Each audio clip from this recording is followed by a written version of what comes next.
Bem, vamos embora, que será não é saber. Quem sabe faz a hora, não espera acontecer. Bem, vamos embora, que será não é saber. Quem sabe faz a hora, não espera acontecer. Pelos campos da fome em grandes plantações, pelas ruas marchando indecisos cordões, incapazem da força e o mais forte guerrão, que acreditam nas flores vencendo o canhão, nas soldados armados ou não, quase todos perdidos de armas na mão. Os quartéis lhes ensinam antigas lições de morrer pela pátria e viver sem razão. Bem, vamos embora, que será não é saber. Quem sabe faz a hora, não espera acontecer. Bem, vamos embora, que esperar não é saber. Quem sabe faz a hora, não espera acontecer.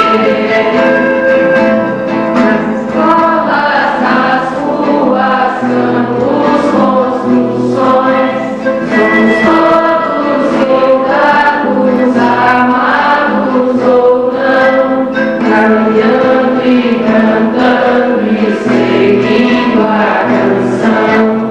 Somos todos iguais, braços dados ou não, os amores na mente e as flores no chão, a certeza na frente, a história na mão, caminhando e cantando e seguindo a canção, aprendendo e ensinando uma nova lição. Bem, vamos embora, que será não é saber. Quem sabe faz a hora, não espera acontecer. Bem, vamos embora, que esperar não é saber.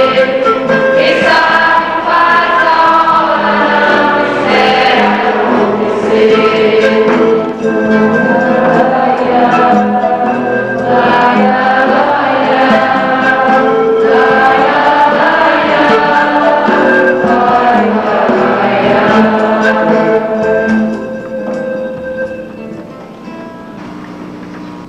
No bloco de hoje, nós vamos justamente analisar ética e moral na esfera da política. No Brasil, durante o ano de 92, talvez a palavra mais falada em todos os lugares tenha sido ética, ética na política. Graças a uma mobilização que o povo brasileiro fez, conseguindo pela primeira vez na história do mundo derrubar por vias legais, institucionais e pacíficas, sem um tiro, uma violência, um quebra-quebra, um presidente da República por corrupção. Então, o tema da ética é um tema muito atual, porque ele diz respeito à nossa maneira de agir, ao nosso comportamento, às nossas atitudes. Mas ele é muito atual em relação à política, na medida em que há uma tendência entre os eleitores de algumas pessoas abandonarem, virarem as costas para a política, sob o pretexto de que não, a política é sujeira, é nojeira, é corrupção, eu não voto mais, nada adianta, nada vai mudar, vai continuar a mesma coisa. Então, com isso, vai se criando no Brasil uma cultura do cheque em branco. Cheque em branco é quando você pega um cheque do seu talão e dá para uma pessoa qualquer preencher. E ela preenche de acordo com a conveniência dela. Essa cultura do cheque em branco está acontecendo na política. Na medida em que você não vota, na medida em que você anula o teu voto, você está dando um cheque em branco para os políticos corruptos. Eles é que estimulam essa cultura, eles é que inoculam na cabeça da gente essa história de que política é suja, de que política não presta, de que política não vai mudar nada, justamente para que eles possam se perpetuar no poder. Porque na medida em que o eleitor acreditar que é possível moralizar a vida política escolhendo candidatos que tenham uma atitude positiva, diferente, eticamente, né, favorável ao povo, isso vai preocupá-los. Portanto, nós vivemos hoje num país onde a questão da falta de ética, da falta de moral na política é muito falada, né? Figuras políticas, corrupções, maracutaias, tramóias, subornos, tudo isso diariamente, inclusive sai na imprensa. Há até quem pense que durante a ditadura militar havia menos corrupção no Brasil, que agora a coisa está mais suja, o mar de lama tem ondas maiores. Não é verdade. É que durante a ditadura havia tanto ou mais corrupção como agora, mas havia censura à imprensa. A mordaça da censura impedia a imprensa e os grupos sociais de denunciarem a corrupção. Porém, quando nós nos referimos a esses políticos, quando nós nos referimos a toda essa maracutaia que existe no Brasil, inconscientemente, a tendência é achar que eles são os bandidos e nós os mocinhos. E muitas vezes nós não nos damos conta de que o problema da moral e ética é um problema que passa por cada um de nós, pela mente e pelo coração de cada um de nós. Ou seja, será que eu também sou ético? Será que eu também tenho um comportamento moral, coerente, positivo? Ou será que a minha contradição começa pelo fato de achar que eu sou o bonzinho, mas uso este pequeno e terrível órgão chamado língua para dizer que os outros é que não prestam? O próprio Jesus diz no Evangelho que os fariseus são hipócritas, porque são capazes de apontar o cisco no olho do irmão, mas não são capazes de perceber a trave no seu próprio olho. E quantas vezes isso nos acontece? Quantas vezes nós levianamente nos referimos a erros, contradições, suspeitas, pré-julgamentos injustos de outras pessoas ou grupos, sem perceber que também cada um de nós traz no coração um mini Collor, um mini Hitler, um mini Pinochet, como aqueles bonequinhos de videogame, e que a gente vai inflando, principalmente quando a gente tem uma certa função de governo, alguém é promovido no movimento popular, no sindicato, na prefeitura, e aí passa a atuar com a mesma prepotência, com a mesma falta de ética que acontece nas grandes esferas. Ora, não é fácil ser coerente na nossa ética e moral. Jesus também diz que aquele que é fiel nas pequenas coisas consegue ser nas grandes. Acontece que nas pequenas coisas nas quais nós vivemos, porque muitos de nós não têm nenhum acesso às grandes, com muita frequência a gente age com falta de ética, ou pelo menos com muitas contradições, joio e trigo, luz e sombras. Marido que humilha a mulher que diz que o filho pode certas coisas que a filha não pode, inoculando nos filhos o machismo. O comerciante que não dá nota fiscal, o consumidor que tem vergonha de pedir nota fiscal, a discriminação racial. Enfim, há uma série de pequenas atitudes cotidianas nossas que passam uma falta de respeito pelo outro, uma falta de integridade, uma falta de reconhecimento. No trânsito a gente nota isso hoje, como é que as pessoas avançam o carro para disputar 1 milímetro a mais na hora de chegar no sinal vermelho, porque vai ter que parar. Porém, há uma prepotência na maneira de dirigir, As pessoas, né, ficam agressivas, as pessoas querem, enfim, levar vantagem. É o que acontece hoje no Brasil, né? Predomina a lei do Gerson, acompanhada das outras 3 leis muito vigentes. A lei do mais forte, a lei do cão e a lei da selva de pedra, porque na selva de planta, lá sim existe muito mais moral e ética do que aqui. Entre os índios, eles têm uma vida moral muito coerente, muito transparente, que falta nas cidades. Ora, qual é a diferença entre ética e moral? A ética é alguma coisa que diz respeito ao nosso comportamento, alguma coisa que está dentro de cada um de nós, alguma coisa, é o nosso caráter, o nosso espírito, a nossa maneira de agir. Isso é a nossa ética. Enquanto a moral é a explicitação cultural da nossa ética, né? Eu poderia fazer um paralelo entre a fé e a doutrina. A fé é aquilo que a gente crê. A doutrina é a sistematização em conceitos da nossa fé. Também a moral é isso, a sistematização de uma ética que o nosso grupo social possui.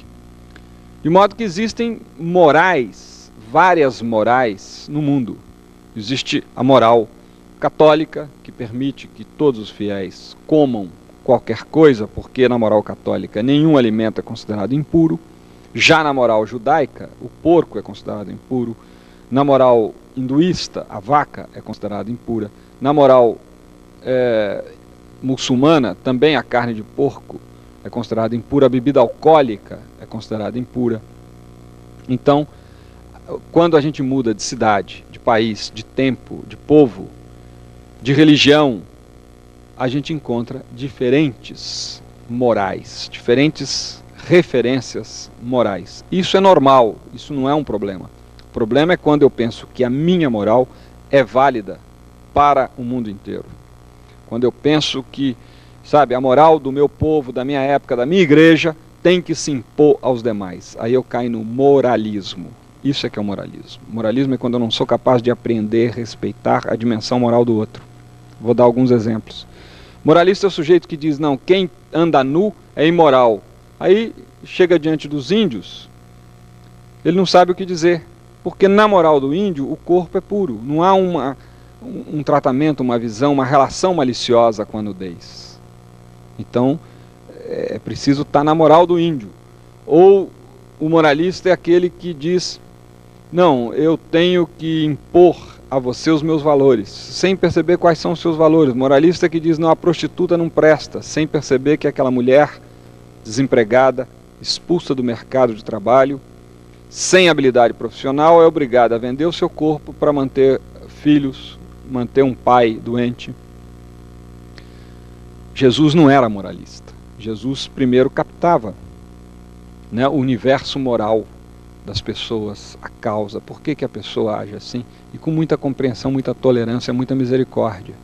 Nós somos moralistas quando cometemos o equívoco de querer impor a nossa moral. De modo que é muito importante nós reconhecermos que há moral de situação e respeitar essa moral. Como é muito importante reconhecermos que a nossa moral nas grandes cidades hoje no Brasil é uma moral do sistema capitalista.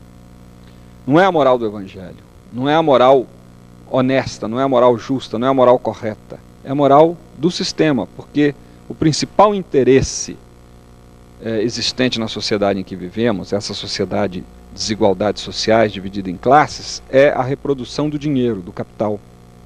Então, são aqueles que têm o dinheiro que dominam a nossa sociedade. E através da televisão, também da escola, até das igrejas, eles nos impõem uma moral, entre aspas, ambígua, contraditória, dúbia. Por exemplo, se você pagar uma moça para ela ficar nua na esquina, ela com certeza não vai aceitar. Mas se você for um publicitário de uma agência de publicidade e convidar moças para aparecerem nuas em propagandas de televisão, vai ter uma enorme fila, porque na moral do capitalismo, ficar nua na esquina para alguém que individualmente lhe pagou é imoral, mas ficar na televisão não. Na televisão é negócio, é trabalho, é mercado, etc. Né? Ou seja, exploração do corpo da mulher como objeto.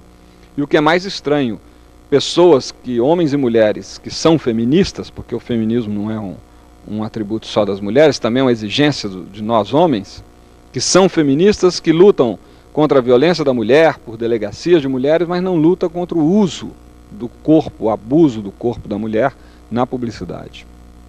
Isso faz com que, né, a gente tenha que se perguntar, a nossa moral, que é contraditória, é uma moral do sistema capitalista. E que tipo de reflexo, que tipo de consequência essa moral tem na nossa vida, na nossa atitude, no nosso comportamento, principalmente de nós cristãos, que estamos comprometidos com a construção do reino de Deus e com a construção de um mundo novo, de homens e mulheres novos. Esse é o desafio.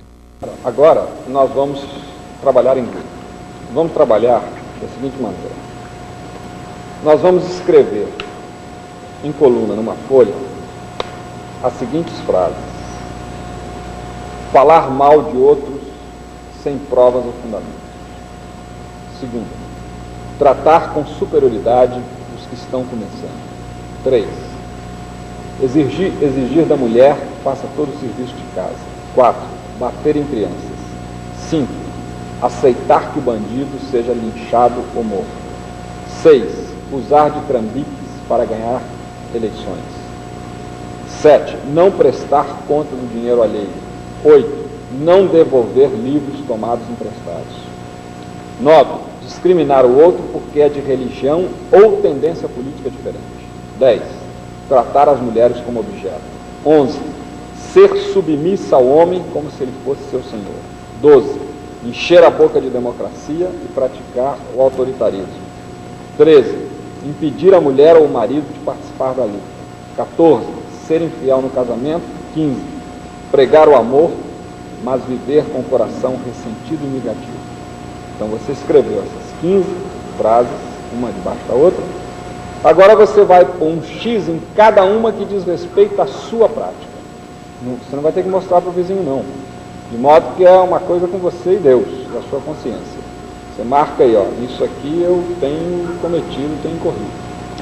Depois no grupo você vai dizer quantas frases você assinalou. E os outros também, não precisa dizer quais. Se alguém quiser, na liberdade dos filhos de Deus, pode dizer, não, eu assinalei tais, tudo bem, mas não é obrigado. E aí o grupo vai discutir, né?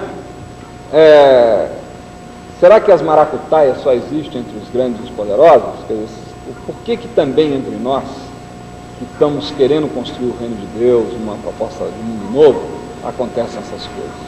E a gente pode, também, para ter luz da palavra de Deus, fazer uma leitura do capítulo 23 de São Mateus, pelo menos de alguns trechos, mas todo o capítulo é interessante, e de Atos dos Apóstolos, capítulo 5, versículos de 1 a 11. Bom trabalho.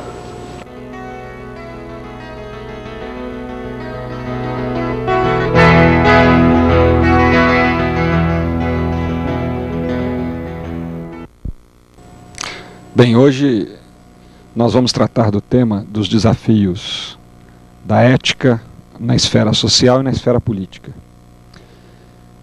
Nós sabemos que os animais não têm ética, os animais têm condicionamentos instintivos.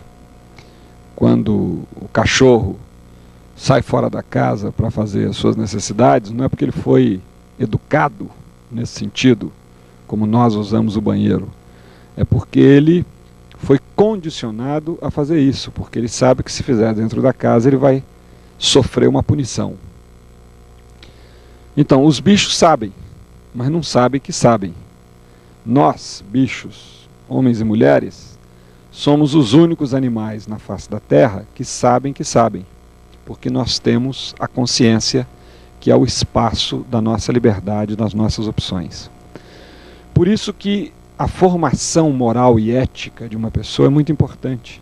E ela começa desde a infância, principalmente a partir dos 3 anos de idade, quando a criança não tem muita consciência dos limites, então é preciso que os pais digam quais são esses limites. Não pode fazer pipi na cama, tem que usar o banheiro, não pode encostar a mão em coisa quente, não pode sair na rua e atravessar a rua sozinho, enfim.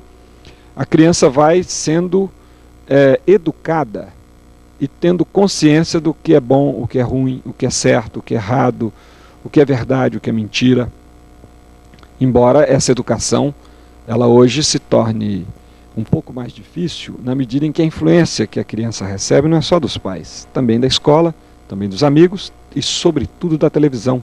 Quer dizer, a televisão ensina muitas coisas erradas como se fossem verdades inquestionáveis, como por exemplo, de que os brancos são melhores do que os negros, os americanos são melhores do que os latinos. Isso vai às vezes incutindo na criança e a criança cresce com racismo, cresce lamentando não ter nascido nos Estados Unidos, achando que o sonho dela é ir para a Disneylândia, porque ela foi educada pela babá eletrônica, que incute nela esses falsos valores. Ora, toda a nossa atitude ética está muito ligada à nossa atitude moral. E a moral varia de grupo para grupo, varia de civilização para civilização. Por exemplo, entre os árabes, o homem é sempre superior à mulher. Ainda hoje é comum na Arábia Saudita o pai decide com quem a filha vai casar, como também as mulheres são proibidas de dirigir automóvel. E isso são valores que também as mulheres de lá, muitas delas, acham normal, embora algumas já tenham essa consciência crítica. Assim como na moral católica, não há nada demais em tomar bebida alcoólica. Em certas vertentes evangélicas não se pode tomar bebida alcoólica. Então, ela varia de época para época. Mesmo no Brasil, nos séculos passados, não era considerado imoral alguém ter escravos. Até a igreja tinha escravos. Ou no Egito dos faraós, não era considerado imoral escravizar os hebreus. Hoje, para nós, soaria como um grande escândalo, uma grande injustiça, uma grande falta de ética alguém ter escravos, embora de fato haja ainda escravos no Brasil. Mas muita gente no Brasil acha normal contratar o trabalho alheio e explorá-lo em benefício próprio. No entanto, em Cuba isso é considerado uma imoralidade. Você, ainda que tenha o desejo de, não pode fazê-lo numa sociedade socialista como Cuba, estabelecer relações de exploração pelo trabalho. Então, é preciso estar atento que a moral, ela difere de situação para situação, né? E não quer dizer que eu tenha condições de julgar a partir da minha moral as outras morais. Quer dizer que eu tenho que ser coerente com a moral do grupo no qual estou inserido e procurar criticar os falsos valores que essa moral possui e procurar também influir no sentido dos valores que eu considero acertados, no caso de nós cristãos, os valores evangélicos. Ora, a grande questão é que nós vivemos numa sociedade capitalista. Então a moral que predomina nessa sociedade é uma moral muito influenciada pelo maior interesse do capitalismo, que é a reprodução do capital, o acúmulo de riquezas. Por isso que é próprio do capitalismo ter uma moral ambígua, contraditória. Quer dizer, o mesmo empresário que proíbe a filha de usar fio dental na praia é o que paga um anúncio pornográfico na televisão.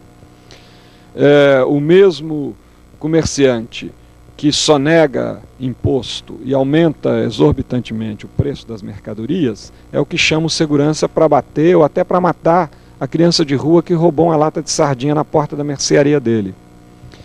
Então é essa moral ambígua, essa moral do sujeito que individualmente se considera muito moral, mas no social ele aceita a regra do jogo do capitalismo, que é a exploração, que é a extorsão, que é o suborno, que é a sonegação, embora tudo isso dourado por palavras bonitas, né? Claro, competitividade, livre concorrência, leis do mercado, porque eles não vão dizer esses palavrões que eu acabei de pronunciar. Depois tem também, na ética das igrejas evangélicas, né, a chamada ética protestante, essa ideia de que a vida é uma penitência pelo trabalho e que, portanto, a pessoa deve trabalhar muito e poupar muito, deve gastar cada vez menos. Por isso que algumas pessoas viram crente e começam a melhorar de vida, porque deixa de beber, deixa de fazer farra, deixa de ter gasto inútil, aprende a poupar, tem uma ética, né, de poupança. Até alguns autores dizem que países tradicionalmente com maioria protestante, como os Estados Unidos, a Suíça, a Alemanha, ficaram ricos por causa da ética protestante. E é bem provável que seja assim. Agora, o problema é que a lógica do capital, ela procura atrelar a moral a seus interesses e não aos interesses da maioria. Com isso, ela, na verdade, destrói os valores éticos e morais da nossa sociedade, ao invés de ajudá-los. E um dos fatores mais fortes dessa destruição é na política, onde predomina aquela frase de que os fins justificam os meios. Essa frase vem de um teórico político da época da chegada dos portugueses no Brasil, um italiano chamado Maquiavel, que escreveu um livro chamado O Príncipe, onde ele diz que o príncipe, para salvar o Estado, ele pode usar qualquer meio. Se tiver que matar muita gente, ele mata, contanto que o Estado seja preservado. Ora, isso está no nosso inconsciente. Muita gente acha que em nome de uma boa causa vale qualquer meio. Por exemplo, não, então nós vamos ganhar uma eleição com um candidato popular, mas se a gente precisar fazer um roubozinho aqui, a gente faz porque a causa justifica. A gente tem o caso, por exemplo, hoje do Sendero Luminoso no Peru, né, que eu considero muito mais um grupo terrorista do que um grupo guerrilheiro. E o Sendero Luminoso então diz que em nome da libertação do Peru é válido obrigar camponeses a entrar em suas fileiras, ou é válido estourar com dinamite uma delegacia onde tem meia dúzia de guardinhas ganhando seu salário mínimo, sobrevivendo, que são mortos num atentado desse, e que isso não faz avançar a luta, mas eles estão convencidos que faz. Então por quê? Porque para eles o fim justifica os meios adotados não são muito bons, mas é por causa, né, daquele fim. Ora, uma coisa muito usada e abusada durante a ditadura militar no Brasil foi a tortura, porque os militares também tinham essa concepção de que o fim, que era evitar o comunismo no Brasil, justificava a aplicação da tortura, fazer com que os guerrilheiros, os militantes políticos presos, denunciassem os seus companheiros, confessassem as suas culpas. Então eram torturados em pau de arara, cigarro aceso, afogamento e uma série de outras torturas que quem quiser conhecer em detalhes pode ler esse livro do cardeal Dom Paulo Evaristo Arnes, chamado Brasil Nunca Mais, porque lá descreve os horrores da ditadura brasileira. Pois bem, ainda há gente do nosso lado, gente do lado do reino, gente do lado, né, da construção do homem novo, que também admite que se nós estivéssemos hoje numa luta, nós poderíamos torturar o inimigo. Ora, isso seria adotar um meio ilícito, desumano, injusto, imoral, em nome de uma boa causa, não levaria a nada. Aliás, nas grandes guerrilhas revolucionárias do século XX, nunca se admitiu a tortura, na guerrilha da China, na guerrilha de Cuba, na guerrilha da Nicarágua. Quando um guerrilheiro era preso pelo exército burguês, ele era severamente torturado. Mas quando o guerrilheiro prendia um oficial do exército burguês, o oficial era tratado a pão de ló. Por quê? Primeiro, por respeito à dignidade humana dele. Segundo, para que pudesse trocá-lo por um prisioneiro guerrilheiro. Terceiro, para que quando ele fosse libertado, ele fizesse propaganda da guerrilha, desmentindo toda essa ideia de que a guerrilha é desumana, etc.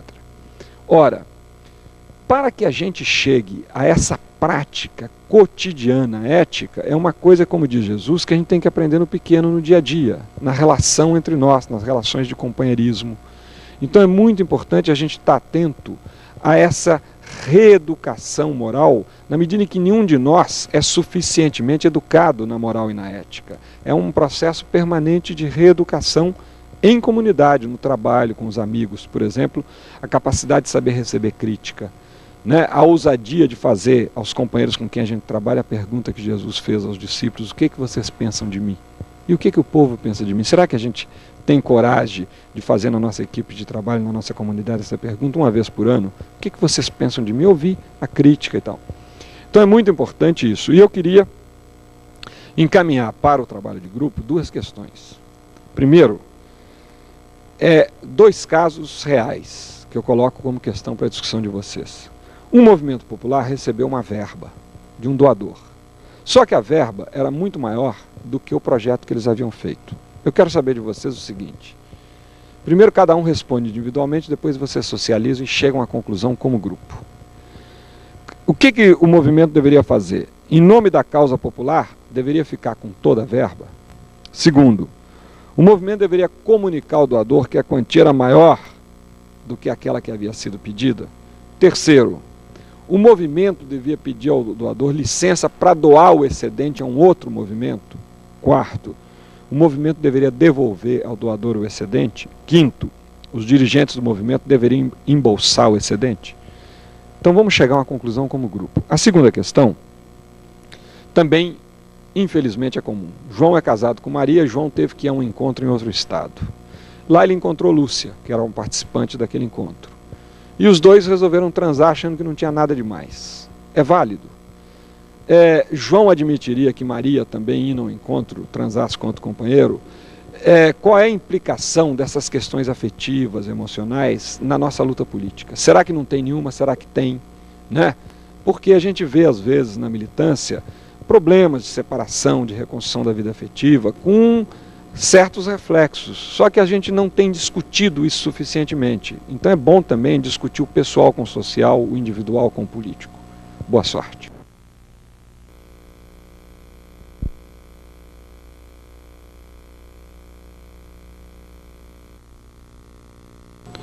Hoje a gente vai tratar da ética e moral em Jesus. Porque para nós cristãos, o critério fundamental da ética e da moral não são as leis que existem, não é o Estado que aí está, nem os valores predominantes na nossa sociedade, nem aquilo que a televisão diz. O critério, ponto de referência, a fonte da nossa moral, da nossa ética, é Jesus Cristo. Então a gente tem que analisar quais eram os valores da prática e da palavra de Jesus. E o primeiro valor fundamental é a vida. Tudo aquilo que traz mais vida, acrescenta mais vida, gera mais vida, é moralmente evangélico, justo, lícito. E tudo aquilo que destrói a vida, ameaça a vida, impede a vida, nega a vida às pessoas, é imoral, é injusto, é antiético. Ora, no Evangelho nós encontramos, portanto, a vida é o dom maior de Deus. Esse é um critério ético fundamental. Portanto, a vida não só na sua dimensão ecológica, das plantas, dos animais, mas também, sobretudo, do bicho-homem e do bicho-mulher. E cada vida para Jesus, a vida do deficiente físico, do deficiente mental, da pessoa mais doente, daquela que inclusive o cérebro não funciona, é o templo vivo do Espírito Santo. Portanto, Jesus rompe todas as divisões de castas, de classe, de raça, de sexo. Para ele tem valor não é apenas os militantes, os proletários, os que produzem, os que lutam, não. Também aqueles que não lutam, que são enfermos, que, não têm lógica, que não sabem dizer as coisas, que não podem raciocinar. São templo vivo de Deus. E nós, cristãos, temos que criar um mundo onde nenhum desses esteja excluído, que todos tenham lugar. Outro critério é a igualdade fundamental de todas as pessoas, que está ligado a isso. Para Jesus, todas as pessoas são iguais, todas as pessoas são chamadas à comunhão com Deus, todas as pessoas recebem um apelo da conversão. Portanto, nada de dizer, bem, eu diante de Deus sou melhor que aquele patrão, aquele explorador, aquele latifundiário. Não sei. Não sei. Espero que sim. Agora, é meu dever lutar para que ele se converta. E eu só vou levá-lo à conversão na medida em que eu levar a realidade, a conversão, a mudança e me levar à conversão. Outro critério é a subsistência material das pessoas. Vocês já repararam que no Evangelho os milagres que Jesus faz são milagres nesta vida, para melhorar as pessoas nesta vida? É interessante que há dois tipos de perguntas que se faz a Jesus nos Evangelhos. Mestre, o que devo fazer para ganhar a vida eterna? Em geral, esta pergunta só está na boca de gente importante, de gente que já tem assegurado a vida nesse mundo. Os pobres, os desvalidos, o que eles perguntam é: mestre, eu quero vida nesta vida, eu quero me curar da cegueira, da surdez, eu quero caminhar, eu quero que o meu filho ressuscite, eu quero que Lázaro ressuscite, eu quero me curar dessa ferida. Aos primeiros, Jesus não atende. Aos segundos, Jesus sempre atende. quando se trata de gerar vida nessa vida para aqueles a quem a sociedade nega a vida, Jesus atende. Então é falsa a ideia de que o cristianismo não se preocupa com a vida nesse mundo, mas com a vida no outro. Não. O cristianismo é o sinal de que o Deus, que é Pai, quer a vida de seus filhos nesse mundo. Nós fomos criados para viver num paraíso. Outro é o poder, outro valor evangélico é o poder como serviço libertador. Ou seja, Jesus é muito claro, para ele, o poder não pode ser nunca dominação, opressão, mando. Todo poder é tanto mais evangélico, quanto mais ele é serviço à coletividade. Portanto, estar no poder é estar a serviço e nunca querer que os outros me idolatrem, querer que os outros me incensem, querer que os outros reconheçam a minha autoridade. Não. Aquele que tem mais autoridade tem autoridade porque se coloca a serviço, como o gesto que Jesus fez do lava-pés. Ora, a espiritualidade de Jesus é uma espiritualidade do conflito. E dessa espiritualidade do conflito é que nasce a ética e a moral de Jesus, que é a ética da vida, que é a moral do serviço, que está baseada fundamentalmente no amor. E o amor não é, eu quero bem, eu no meu coração quero bem a todo mundo. Não, o amor é sempre um gesto efetivo com resultados concretos. Ou seja, em Jesus, o amor traz conflito, porque ele questiona aquele que é egoísta, porque ele questiona aquele que é opressor, porque ele perdoa aquela que foi levada à prostituição por razões sociais, porque tem misericórdia com aquele que por ignorância cometeu um ato indevido. Então Jesus é muito tolerante para com os pobres e pecadores e muito intolerante para com os grandes. Agora, ele nos ensina inclusive o preceito de amar os inimigos. Claro, não se trata de destruir o inimigo, se trata de ajudar o inimigo a se libertar da sua condição de opressor. Claro, não se trata, nós queremos vingar o que os inimigos fazem conosco, não. O cristão é aquele que ama. Ama não é passar panos quentes naquilo que faz o opressor, mas é criar um mundo novo, uma sociedade onde ele, que é opressor hoje, ainda que queira oprimir, não vai conseguir, porque as estruturas não vão permitir. E talvez venha a reconhecer que vivendo na fraternidade e na partilha dos bens, ele é mais feliz porque faz os outros mais felizes. E é muito interessante analisar a atitude moral de Jesus, e depois vocês podem fazer isso com calma na comunidade, lendo e meditando a atitude de Jesus com a samaritana no capítulo 4 do Evangelho de São João. Analisem, vejam como é que Jesus tratou aquela mulher que já tinha tido vários maridos, aquela mulher que tanto era má a fama dela, que ela ia buscar água no poço do Jacó, não de manhã cedinho quando iam as outras mulheres, mas ao meio-dia quando o sol está mais quente. Né? Então veja como é que Jesus se relacionou com ela sem nenhum moralismo, sem nenhuma prepotência, sabe, sem nenhuma condenação, mas justamente reconhecendo que os pecadores são pecadores porque estão mais abertos à misericórdia de Deus. Então é muito importante na nossa atitude moral e ética, ela vai crescer não na medida em que a gente falar eu não sou como os outros, não na medida em que eu falar eu carrego dentro de mim também um corrupto, também um assassino, também um Pinochet, também um Hitler, e é por isso que todo dia eu preciso pedir a graça de Deus, pedir o perdão, pedir a força da comunidade e recomeçar o meu caminho de conversão. É por aí que nós devemos trabalhar. Então, como perguntas também concretas, depois da meditação do Evangelho, nós podemos trabalhar o seguinte: vocês copiem em colunas e depois façam um X no seguinte: quais dessas atitudes ético-morais são contrárias ao Evangelho, na sua opinião? Depois você coloca em comum no grupo e o grupo vai chegar a uma conclusão comunitária. Ocupar terras de um latifúndio improdutivo, primeira. Segunda, passar adiante como verdade um boato que desmoraliza o inimigo. Terceiro, alimentar o ódio de classe.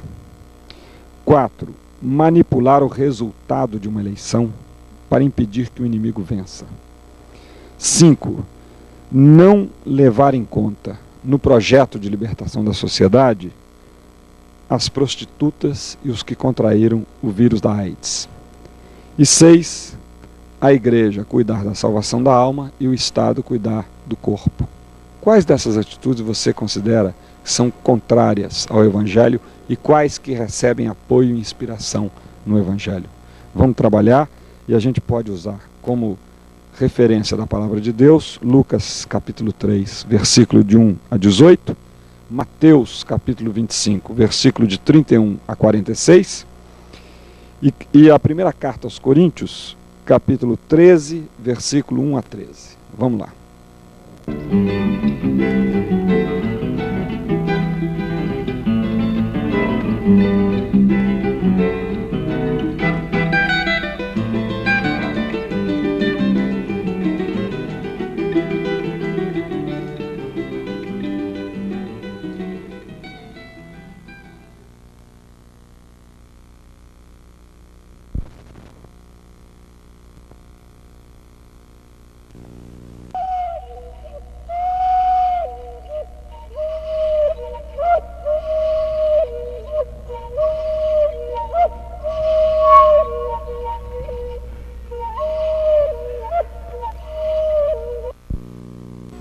Estamos na quarta parte do nosso curso, que trata da Igreja e da sociedade.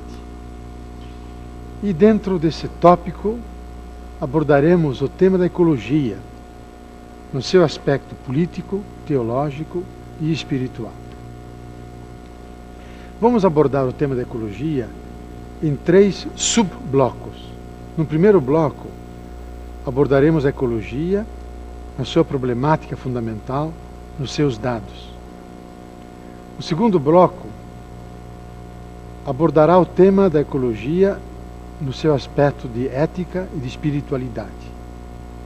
E por fim, num terceiro bloco, abordaremos a ecologia como experiência de Deus, como lugar do encontro do Deus na criação. A ecologia não é um tema ao lado de outros temas. A ecologia se transformou no tema de vida e de morte do nosso planeta. Porque não uma classe social, os pobres, não uma etnia, os indígenas ou os negros, estão ameaçados. Mas o nosso planeta, a Terra, o conjunto das relações que mantém a vida humana ligada à natureza, está sendo degradado e ameaçado de morte e de desaparecimento. Por isso que a ecologia se transformou na questão das questões do nosso tempo. Ela não relativiza as outras questões, como a luta pela justiça, como pelos direitos humanos, e mesmo diria a luta de classe no sentido verdadeiro da palavra, de resgatar a classe oprimida para que ela possa em fraternidade conviver com outros. A ecologia não desmerece, não rebaixa tais questões. Ela as integra e obriga que essas problemáticas todas incorporem elementos novos, que sejam inclusivos. Que as lutas não pretendam realizar apenas o bem comum do grupo ou da inteira sociedade. A perspectiva é o bem comum de toda a criação, das plantas, dos animais, das águas e fundamentalmente dos seres humanos. O que é ecologia? Tomemos a palavra. Ecologia. Nós conhecemos termos afins como economia, ecumenismo. Aí ocorre a palavra eco, que em grego significa casa. Economia é como uma dona de casa administra a sua casa. A cozinha, o salário, a saúde.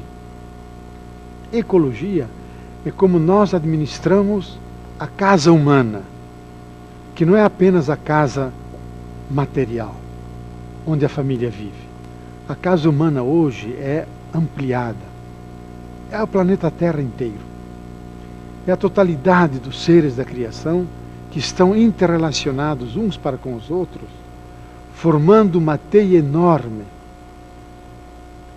de vínculos e constituindo um equilíbrio fantástico, de tal maneira que tudo tem a ver com tudo em todos os pontos. Numa perspectiva da moderna cosmologia, isto é, da moderna visão do mundo, visão elaborada pela física quântica, pela biogenética, pela nova antropologia, pelos conhecimentos mais recentes das viagens siderais, dos foguetes. Todo esse conjunto de conhecimentos nos elaborou uma nova imagem do universo, não só da Terra, não só um único planeta, um único universo, um único cosmos. As relações são tão intrincadas umas com as outras que a lesma do caminho tem a ver com a galáxia mais distante. Que aquilo que eu estou dizendo aqui tem a ver com as energias mais primitivas do universo. E eu não estaria aqui falando se tudo não estivesse articulado de tal forma, desde as energias mais primitivas, que pervadem os espaços siderais, até a dimensão política e material da existência humana. Se tudo isso não estivesse articulado e combinado, eu não estaria aqui falando e abordando o tema da ecologia. Então a ecologia estuda as relações que todos os seres têm entre si e as interdependências que se estabelecem uns para com os outros, permitindo que todos possam viver em igualdade. Nesta ecologia não há jerarquias, não há seres fracos e seres fortes. Todos os seres são importantes. Um precisa do outro para sobreviver. Qual é o problema que a ecologia nos coloca hoje? O problema é que, a partir dos anos 70, nos temos dado conta que a Terra está sendo violentamente agredida como um todo, que há chagas sangrando, que há uma acelerada caminhada de destruição de equilíbrios entre chuvas e tempos secos, que é um processo enorme de desflorestamento, de desertificação. E o que é mais grave, é um processo ameaçando o ser mais complexo, mais alto da criação, que é o ser humano. Um processo de exclusão e de morte de milhões e milhões de pessoas que são confrontadas com a fome e a miséria. Todos nós lutamos para que o mico-leão dourado seja preservado na floresta atlântica. Queremos que o urso panda da China possa continuar a existir, mas nós temos que lutar pelo ser mais ameaçado da criação, que são os pobres do mundo. Eles são obrigados a morrer antes do tempo. Esse tema também é a ecologia, porque a relação com o ser humano está sendo violenta. Por isso existe uma ecologia ambiental que trata do ambiente circundante ao ser humano, mas também há uma ecologia social que trata da sociedade. Há uma ecologia humana que trata das relações entre os humanos. Essas relações são de solidariedade, são de agressão, são de convergência. Existe uma solidariedade generacional, isso significa, se a nossa geração de hoje tem solidariedade com a geração que não nasceu ainda, que vai nascer amanhã, geração essa que tem direito a ter uma qualidade de vida razoável, a ver as estrelas, desfrutar do sol, a ter paisagens, a ter o ar despoluído. Então nós somos responsáveis hoje pelo futuro da humanidade. Mais ainda, nós somos responsáveis em sermos ou o Satã da Terra, que agride e destrói, ou de sermos o anjo bom, o anjo da guarda da terra, que ajuda os seres a se manterem na existência. Tudo que vive merece viver. E tudo que existe deve continuar a existir. Os seres têm direito a coexistir conosco e juntos estarmos dentro da grande criação boa de Deus, que é Pai e Mãe de infinita ternura. A ecologia nos colocou nesses últimos anos, a partir dos anos 70, graves questões. Fundamentalmente, 4 questões que são extremamente complexas.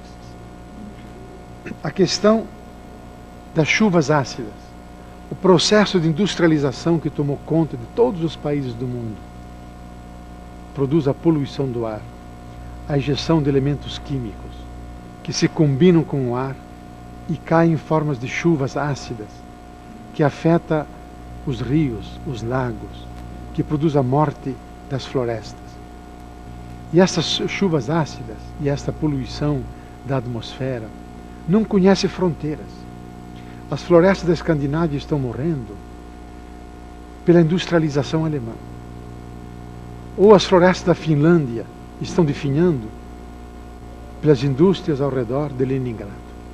Aqui não há mais fronteiras nacionais, porque o ar não conhece fronteiras. Então, como vamos manter o verde das nossas florestas vivas, permitindo oxigênio para todos os seres vivos? E a saúde dos seres mais fracos. Um outro problema grave é o assim chamado efeito estufa. As queimadas, o aquecimento da atmosfera pelas grandes fábricas, pela indústria automobilística e pelos milhões e milhões de automóveis que todo momento estão queimando petróleo. Isso está produzindo o crescimento do calor da Terra e uma espécie de estufa que se forma, impedindo que o calor se dilua no universo. Nos últimos 70 anos, subiu em meio grau o clima da Terra e produziu como efeito um grande desequilíbrio no regime das chuvas e das secas. E se prevê que até o ano 2020, a continuar esse processo, vai ter um aumento de 2 a 5 graus, o que poderá provocar o degelo das calotas polares, a subida dos mares em todas as praias do mundo e a inundação de enormes cidades com milhões e milhões de pessoas ameaçadas de morte. É o efeito estufa. Ou então a destruição da camada de ozônio a 30, 50 quilômetros acima das nossas cabeças. Há uma camada de ozônio, que é um oxigênio mais composto, que impede que os raios infravioletas atravessem, atingem nossa pele e produzam o câncer, ou mate vidas mais frágeis. Então há grandes buracos de ozônio que produzem a penetração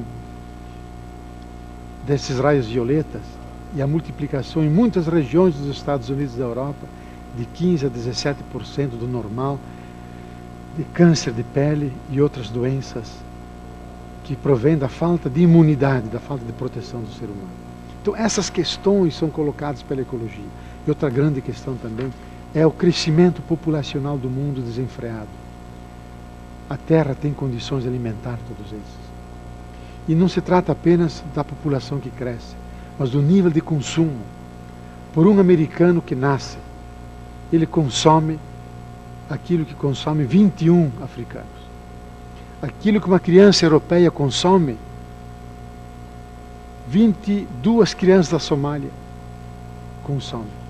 Então não se trata apenas de dizer que a população cresce e ela afeta o nível da distribuição da alimentação. É que o nível da distribuição dos bens, o nível de consumo é exagerado. Os ricos esbanjam quando os pobres estão morrendo de fome. A questão ecológica é encontrar um equilíbrio entre um desenvolvimento necessário para manter todos os seres vivos, as plantas, os animais e fundamentalmente os humanos, com a preservação do meio ambiente, que ele possa produzir e refazer os seus processos de produção para que haja alimentação abundante para todos e que exista o bem comum, não só como o bem comum dos humanos, mas o bem comum da inteira criação. Nesse sentido, me parece que a ecologia hoje nos define questões que nós devemos assumir sem mais.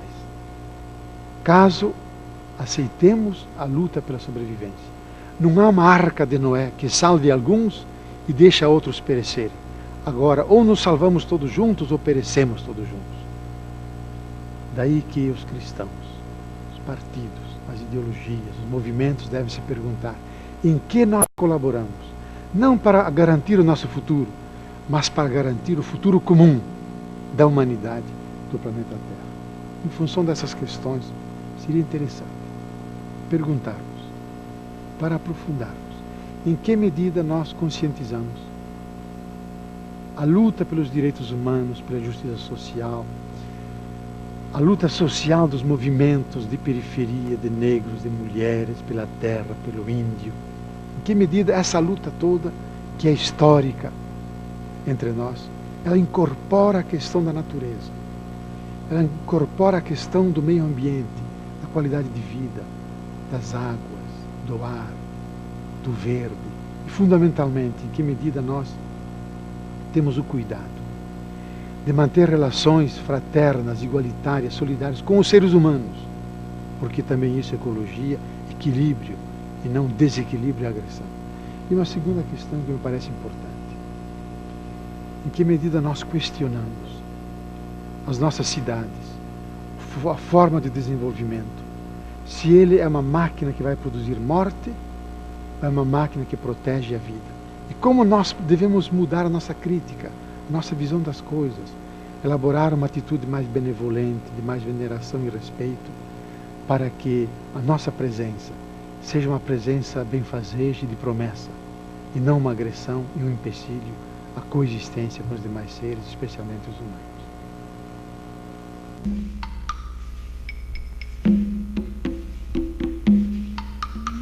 Abordar as questões éticas e espirituais da ecologia.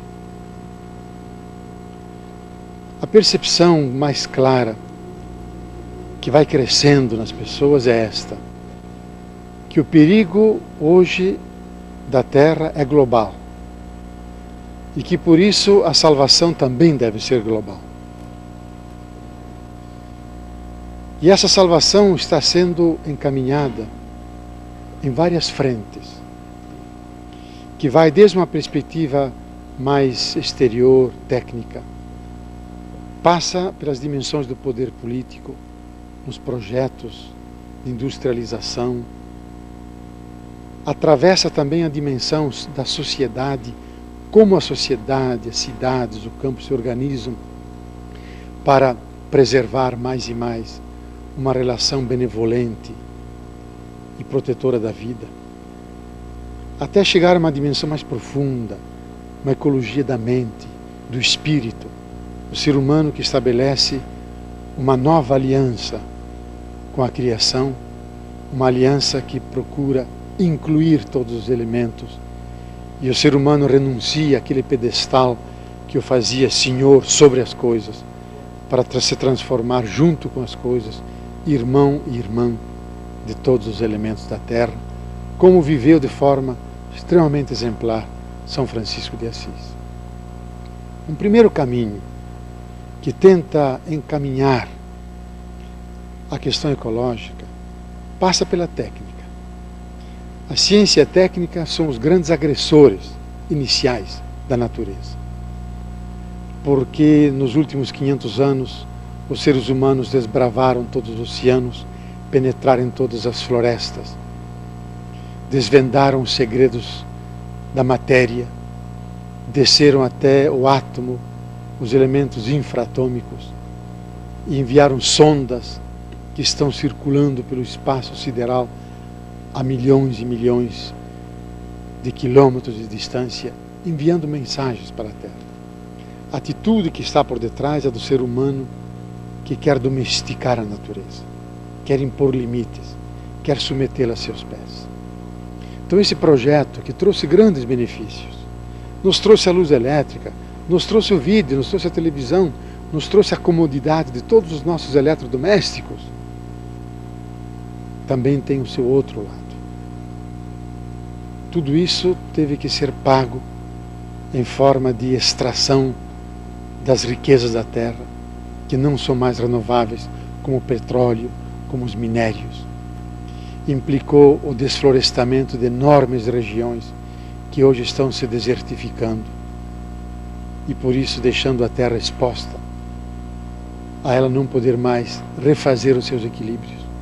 Então a tecnologia pode ser uma arma de agressão, como pode ser também um remédio que nos ajuda a salvar.